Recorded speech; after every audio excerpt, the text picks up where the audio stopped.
reagent, the iodomethyl zinc iodide, that is a corbinoid. It's a small Smith reaction. This makes a methylene corbine, and that will be added to double bonds without changing the stereochemistry, meaning that there will be geometric isomers. So you start with the trans, and then you're going to make a cyclopropane because we are adding the CH2 right there. It makes the same geometry trends. So this is a very easy, but I want you to recognize the differences, what product it will make when you're using this iodomethyl zinc iodide versus you create the corbane from the trihalogen methane, like chloroform.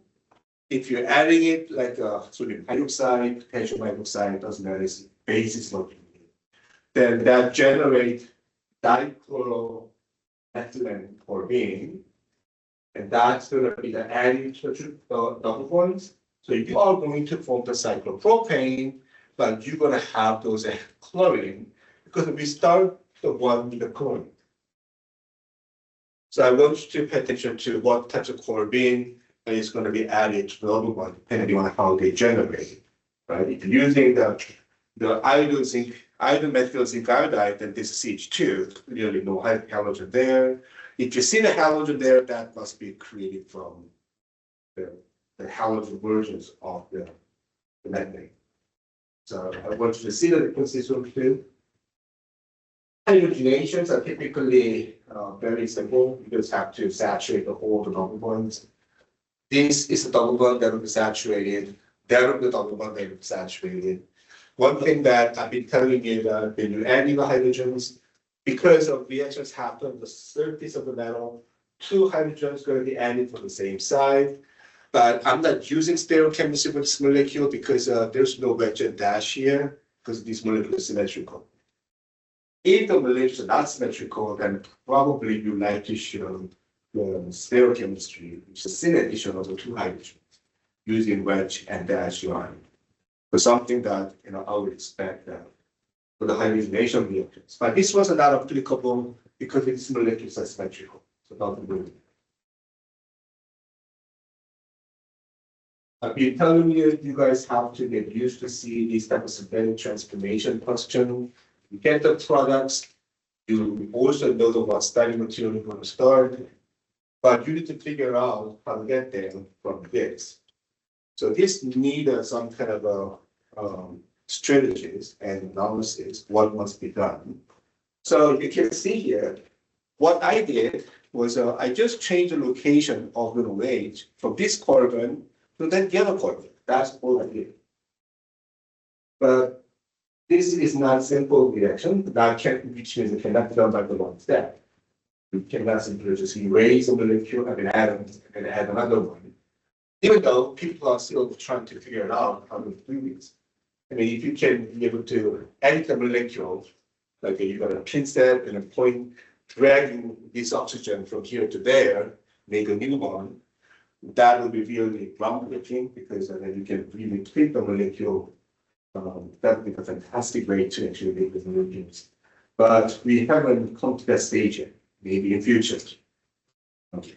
There are people working on it. The people, they're using really high energy laser, making a potential. They're making something like a molecular pinset. They kind of grab it and then moving places one by one. But the thing is, the chemistry deals with number. Even though you may be able to do that for one molecule, you have to do that for the tons of Avogadro numbers. So the efficiency will be an issue in the end. But until we get that tool, we need to figure out how to make this happen. So what I want you to think about is we probably need to analyze what type of product that we need to make. Clearly, it's an alcohol. We only see one already. So it could be the hydration reaction. The question is this a molecular products of the hydration or the anti-molecular product? In order to answer that, we have to look at where the OH is sitting on. And this was where we started it. So let's say we got double bonds there. Then we are adding a hydrogen on the more substituted side, and then the OH on the less substituted side. At the same time, the hydrogen and the OH seems to be added on the same side. So this is an anti-Markovnikov product, typical, probably can be produced by the hydrogenation. So if you have a alkene, double bond as intermediate, then you can do the hydrogenation, basically adding the bromine. That way, hydrogen and the boron will be added from the same side, and the boron will be sitting on the less substituted side. That would be raised by the OH in the second step, which is the hydrogen peroxide and the hydroxide. So if you can figure this one out, that might be the product of the hydration, the hydrogenation from the double bond. Then all we need to do is figuring out how to create this from that. And then you just have to lose water, right, to make the double bonds. In order to lose the water from the alcohol, you're not adding base, right? If it's aldehyde, then you're adding a base to make an elimination reaction. But this is an OH. So instead of the base, you have to add an acid because of dehydration is what we need to do. You're going to protonate the hydroxyl groups in a strong acid like sulfuric acid. Then water will take off.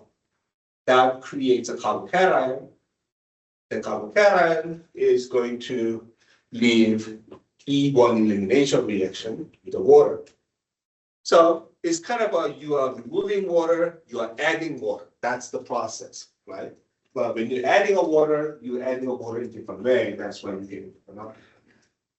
So this is kind of a thing that looks very simple, but you have to do this, several step, multi-step reaction.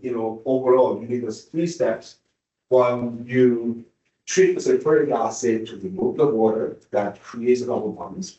And then you add the water, but hydrogenation is the one that we need to do to guarantee that anti-Markovnikov products.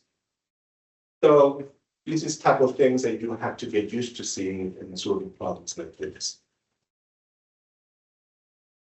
That is kind of some things similar to what we discussed before, but I really want to show you this question because this is something that we have to keep in mind with solving a problem. Sometimes you may not encounter these type of things, and then when you are looking for, you may be in trouble.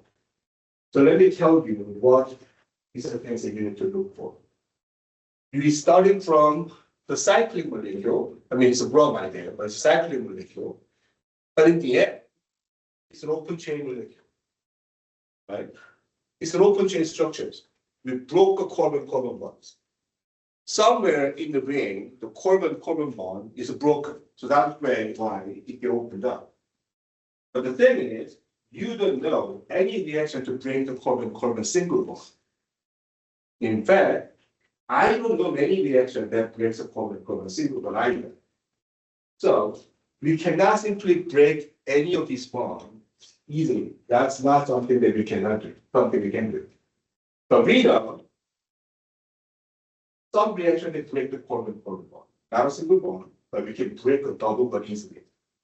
So this is a product probably coming from the breaking double bonds. And then the evidence shows that this may be produced that way is a carbonyl, right? When you break a double bond by oxidative cleavages, it actually places carbonyl. And then we got the ketone, and then we have an aldehyde. This is clearly signs of where the double bond may have been. So they break it up, and you got the ketone from the double substituted side, and then aldehyde from the single substituted side.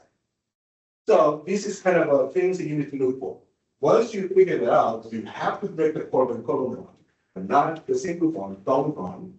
Then you can think of this might be the cyclic molecule of the double bond before you do some oxidative cleavages, right?